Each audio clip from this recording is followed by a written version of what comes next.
las pinturas más famosas de Georgia O'Keeffe.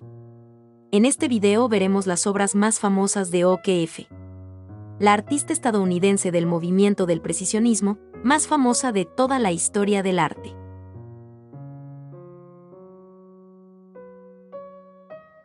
Vaca lamiendo. Obra de arte de Georgia O'Keeffe del año 1921. Una vaca lechera. Un tema bastante inusual para O'Keeffe, que prefería pintar flores o huesos. Sin embargo, la pintora se crió en una granja de leche en Wisconsin, veía numeroso ganado cuando dio clases de arte en Amarillo, Texas, y sobre todo cuando veraneaba en Lake George, Nueva York, donde no solo hay rascacielos. De hecho, en el estado de Nueva York hay muchísimas vacas. Además, esta no es una vaca cualquiera. O'Keeffe lo deja claro encuadrándola en un primer plano que ocupa toda la composición triangular. La vaca está intentando lamer esas uvas que apenas se ven. A la artista no le interesan. Le interesa más bien ese extraño ojo bovino. Redondísimo. De hecho, no hay una línea recta en toda la pintura. Por lo general, a esta artista adelantada a su tiempo no le interesaba pintar seres vivos, más bien pintaba lo que había dentro de ellos, sobre todo los huesos. Hay numerosos ejemplos de cráneos de vaca y toro en paisajes desérticos en su trabajo. Sin embargo, aquí decidió pintar a este ser de lo más vivo, y lo hizo con un gran colorido. El color es una de las grandes cosas en el mundo que hace que valga la pena vivir la vida, dijo O'Keeffe en una ocasión.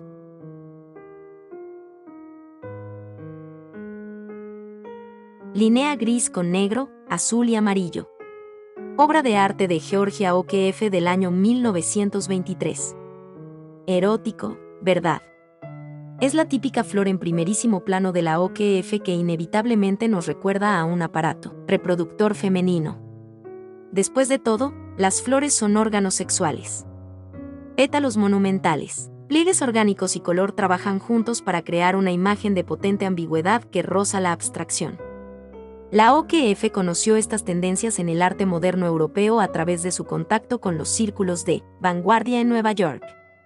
En esos tiempos, era casi un cliché que las señoritas pintaran flores, pero la artista llevó esta femineidad a otro nivel. A pesar de su evidente calidad artística, O'Keeffe tuvo que soportar el desdén de muchos de sus compañeros masculinos, uno de los cuales le dijo: "No importa lo que hagas en la escuela de arte. Yo seré un gran pintor y tú acabarás de profesora de arte en cualquier escuela para niñas". El tipo era un tal Eugene Spiker. ¿Te suena? Supongo que no. La artista, libre, bisexual y polígama, fue todo un modelo para posteriores artistas femeninas.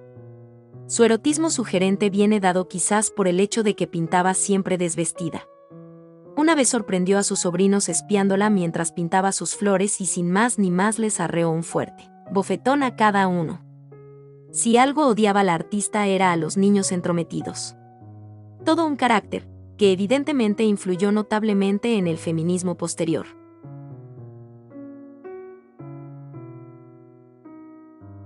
Radiator Building, Noche en Nueva York. Obra de arte de Georgia O'Keeffe del año 1927. Entre 1925 y 1929 Georgia O'Keeffe creó una serie de pinturas, basadas en los rascacielos de Nueva York. Eran los tiempos del Art Deco y O'Keeffe estaba encantada en la gran ciudad. Sé que es inusual que un artista quiera trabajar muy cerca del techo de un gran hotel, en el corazón de una ciudad rugiente, pero creo que ese estímulo es precisamente lo que el artista de hoy necesita. Hoy la ciudad es algo más grande, más grandioso, más complejo que nunca en la historia. La artista quería capturar la mística de los rascacielos, que simbolizaban mejor que cualquier otro elemento el mundo moderno y en concreto plasmó uno de los símbolos más glamourosos de la ciudad, el Radiator Building, en el corazón del barrio de Manhattan y paradigma de la elegancia de una época previa a la crisis financiera. O'Keeffe retrata el espíritu del edificio, iluminado contra el cielo nocturno. Las ventanas están iluminadas, nadie parece dormir esa noche en el edificio. Vemos también un haz de luz diagonal, evocando movimiento, y ese humo que recuerda a las futuras flores que pintaría la artista. El nombre de Alfred Stieglitz, su marido, aparece en neón rojo. En conjunto, Es una reproducción estilizada pero realista del edificio, y al mismo tiempo casi un cuadro abstracto lleno de formas geométricas y colores vibrando sobre la tela.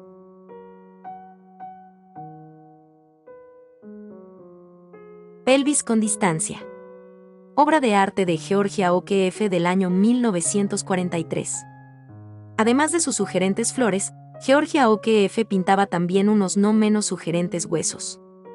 La artista manipuló radicalmente la perspectiva y la escala con estos esqueletos, y nos muestra esos fuertes pero elegantes contornos del hueso, que ejemplifican su genio para captar las formas esenciales de la naturaleza. Una pelvis enorme en primer plano se eleva majestuosamente en el surrealista paisaje de su nuevo hogar. A lo lejos, una cordillera define una línea del horizonte baja. Hueso y paisaje se hacen uno. Además lo consigue con su característico estilo cargado de erotismo sugerente, que como sabemos es fruto quizás de que la artista pintaba siempre desnuda. O.K.F. escribió sobre su serie de huesos. Es el tipo de cosas que me hacen sentir que voy hacia el espacio y eso me asusta un poco porque es tan diferente a lo que los demás están haciendo. Efectivamente, aunque sus cuadros de osamentas con paisajes áridos nos recuerdan a gentes como Dalí, en los Estados Unidos la artista era la única que hacía cosas como esa.